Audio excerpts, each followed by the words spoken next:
कि श्रीमती ममता बनर्जी को ऐसा लगता है कि माइनॉरिटीज़ के जितने वोट हैं वो उनके आंचल में जा कर के माइनॉरिटीज़ दे देंगे और ख़ास करके मुसलमान। लेकिन मैं एज़ पर माई ओपिनियन मुझे ऐसा लग रहा है कि मुसलमानों का कोई काम नहीं हुआ है। मैंने पहले भी कहा है कि एक दिन के मुहर्रम की छुट्टी से मुसलमानों के जो नीड्स हैं, मुसलमानों के जो रिक्वायरमेंट्स हैं वो पूरे नहीं होते हैं।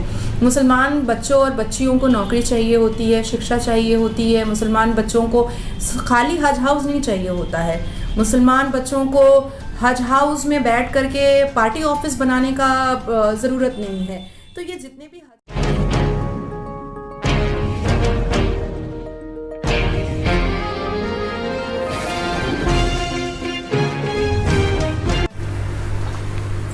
आदाब नाजरीन, अस्सलाम वालेकुम। मैं मोहम्मद मुज़म्मिल अदनान, मेरे न्यूज़ चैनल पर आप लोगों का खैर मकदम है।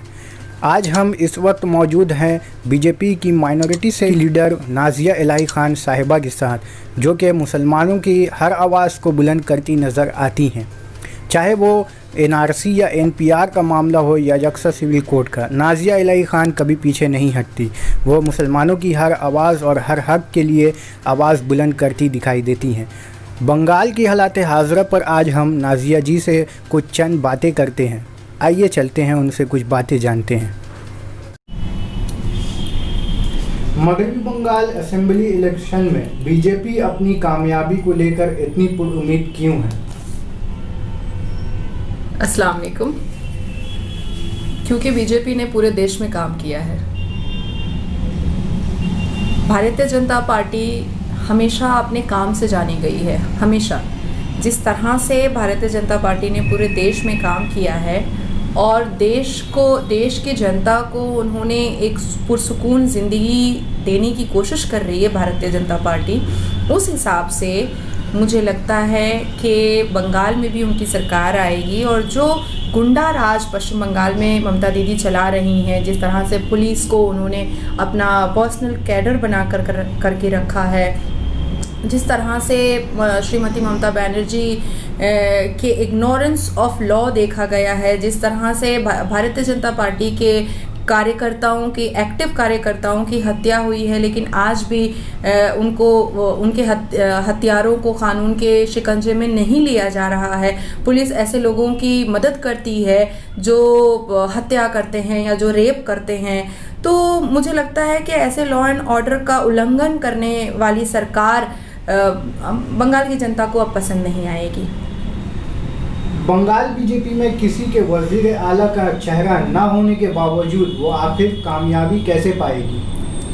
नहीं, मुझे नहीं लग रहा कि आपको ये सवाल कैसे दिमाग में आया है। बहुत लोग हैं जो चीफ मिनिस्टर के रूप में हैं और बहुत कैपेबल लोग हैं जो चीफ मिनिस्टर के रूप में हैं, और पार्टी के आला महकमे के जो लोग डिसीजन लेंगे वो बहुत सोच समझ के लेंगे, और एक बहुत ही काबिल और सुलझा हुआ चेहरा ही हमारे सामने आएगा और जनता के सामने आएगा। बहुत ही लिटरेट चेहरा और बहुत ही समझदार चेहरा हम जनता के सामने आएगा, जिसको जनता भी एक्सेप्ट करेगी कि हाँ वाकई में ये चेहरा बहुत अच्छा है। असदुद्दीन अवैसी की पार्टी का बंगाल असेंबली इलेक्शन में हिस्सा लेने का ऐलान, इससे आपको क्या लगता है कि तृणमूल कांग्रेस का मुस्लिम वोट बढ़ेगा?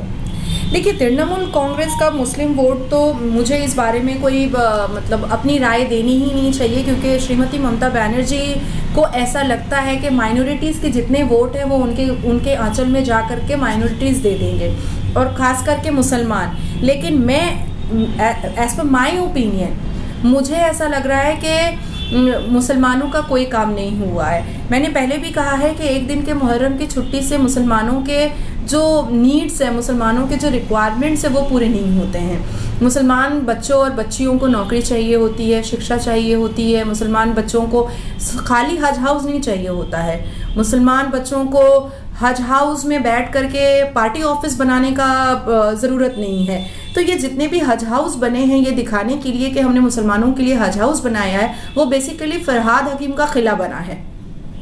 तो अगर एक फरहाद हकीम बहुत अरबोपति खरबोपति हो गए हैं तो इट्स नॉट मीन के सारे मुसलमान बहुत रिच हो गए हैं। आज मुसलमानों की हालत बंगाल में बद से बदतर है। आप पूरे बंगाल के मुस्लिम एरिया में जाइए, आप जितने भी बिल्कुल आप पोर्ट में जाइए, खिदिरपुर मटिया बुरुज में जाइए, नादियाल में जाइए, आप केला बागान में जाइए, आप पाक सर्कस में जाइए, आप बिग बागान में जाइए, आप राजा बाजार में जाइए, आप बेलगछिया में जाइए, तो आपको समझ में आएगा कि मुसलमान किस हालात से गुजर रहे हैं। अच्छा खाने को नहीं है, अच्छा पहनने को नहीं है, नौकरी नहीं है, इतने बच्चे हैं, 180 स्क्वायर फीट के घर में वो लोग रहते हैं, चौकी के ऊपर सोते हैं लोग, चौकी के अंदर सोते हैं लोग, तो घर के बच्चे बाहर नालियों में कूड़ों में खेलते हैं, पढ़ने के लिए कुछ नहीं होता है। मैंने तो पोर्ट एरिया में कई बार मैं विजिट की हूँ, तो मैंने पूछा है कि आप अपने बच्चियों से आप सिलाई क्यों करवाती हैं, तो वो मुझे रिप्लाई देती हैं कि दीदी अगर हम लोग ये नहीं करवाएंगे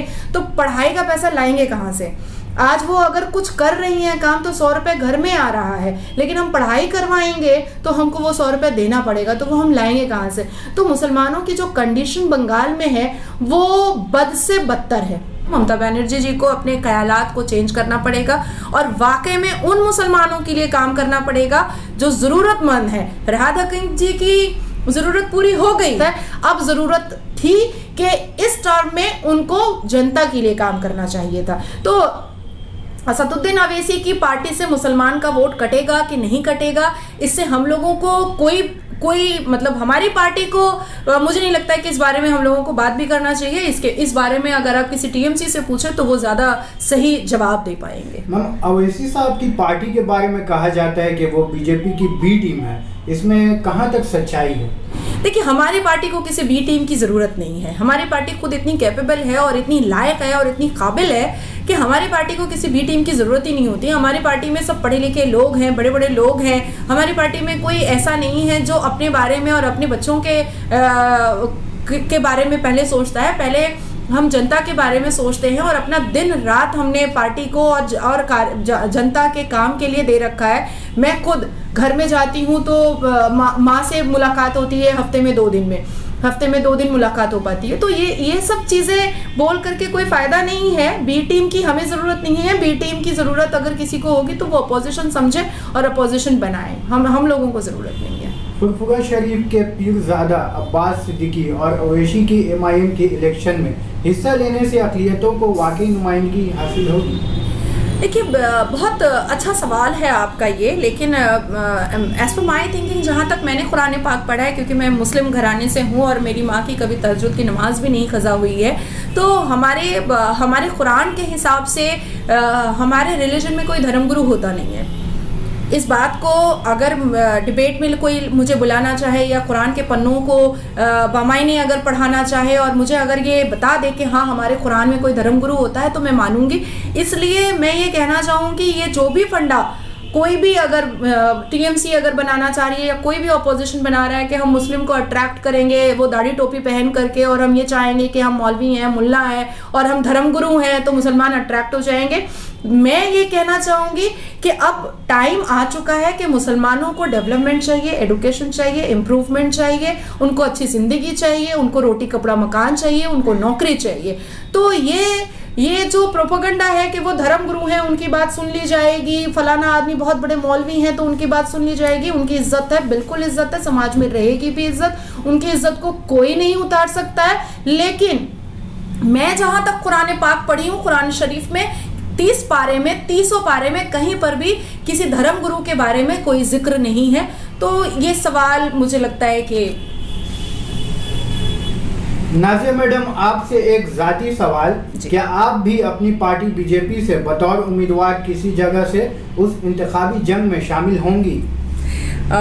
देखिए, ज़ाती नहीं है, ये भी पॉलिटिकल सवाल ही है। मैं अगर पार्टी मुझे इस काबिल समझती है कि मुझे कहीं से इलेक्शन फाइट करना चाहिए, मुझे पार्टी इस काबिल समझती है कि हाँ मैं उनकी नुमाइंदा बन सकती हूँ, उनके लिए कैंडिडेट बन सकती हूँ, उनके लिए इलेक्शन लड़ सकती हूँ और इस काबिल, इस कैपेसिटी में और इस कैपेबिलिटी में मैं हूँ कि हाँ मैं उनको वो सीट जीत करके दिलाऊंगी, तो डेफिनेटली मैं सर झुका करके मैं अपनी पार्टी के ऑर्डर का सम्मान करूंगी। और अगर उनको नहीं लगता है कि मैं अभी नहीं रेडी हूँ, मुझे उनको कैंडिडेट नहीं बनाना चाहिए, तो भी मैं सम्मान करूंगी।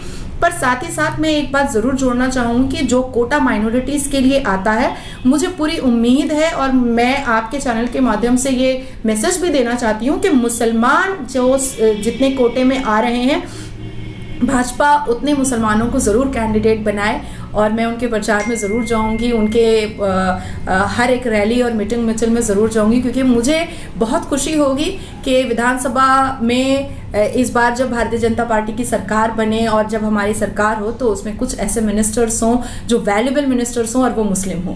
ये मेरा ख्वाब है, मेरी सोच है ऐसी। बहुत बहुत शुक्रिया मैडम आपका।